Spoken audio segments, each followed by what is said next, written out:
Alright, the Hornet's ring in Dark Souls 3. Great in PvP or absolute cancel depending on your perspective. But if you're like me, you assume that it was great for PvE as well. After all, there are several bosses that can be parried or riposted after you stagger them. So yeah, obviously a great ring to do massive damage. At least that was what I always have assumed. And you may very well have thought the same thing.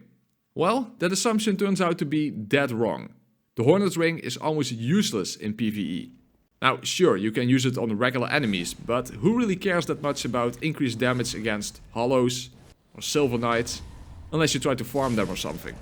Well, at least it's good against NPC characters, because those fights more or less mimic PvP. You even get the special animation.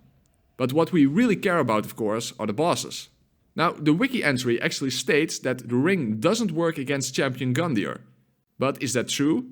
And if it is, are other bosses unaffected as well?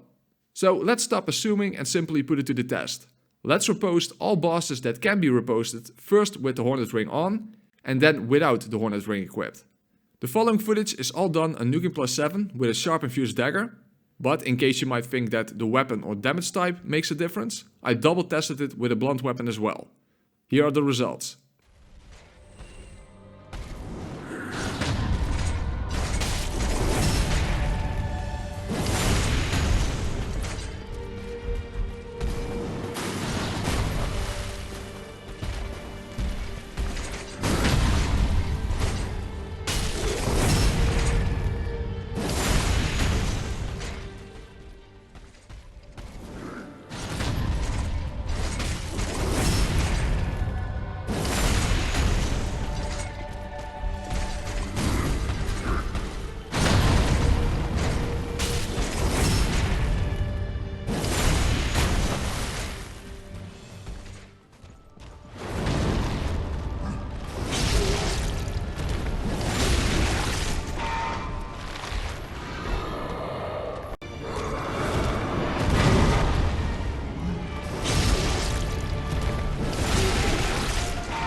So the ring is completely ineffective against all of these bosses, regardless of what weapon or damage type you're using. But surely it has to have some effect on some bosses, right? Well, yes, 4 of them to be precise.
So the ring only has effect on 4 bosses, and I would argue that the only one on which it makes an actual difference is Sister Frieda. Now there are a few more bosses that can be riposted, but I haven't tested those. However, the person who inspired me to make this video assured me that the King of the Storm is unaffected as well. And my guess would be that the same applies to the other bosses, because the rule seems to be that the ring is only effective on bosses that can be backstabbed. Because that is true about Gravetender, Deacons, Abyss Watchers and Frieda, but none of the other bosses can be backstabbed. They can be parried or riposted after being staggered, but not backstabbed. So if you thought that this ring was Cancer in PvP, then now you know it's both Cancer and AIDS combined into one ring, and not one to rule them all. If you also assumed that Raw Infusion was the better choice for Soul Level 1, then I advise you to watch this video, and if you like Souls or Souls-like content in general, then you might want to check out some of my other guides as well. And of course there is more on the horizon, so you might want to consider hitting that subscribe button too. And of course, thank you all for watching.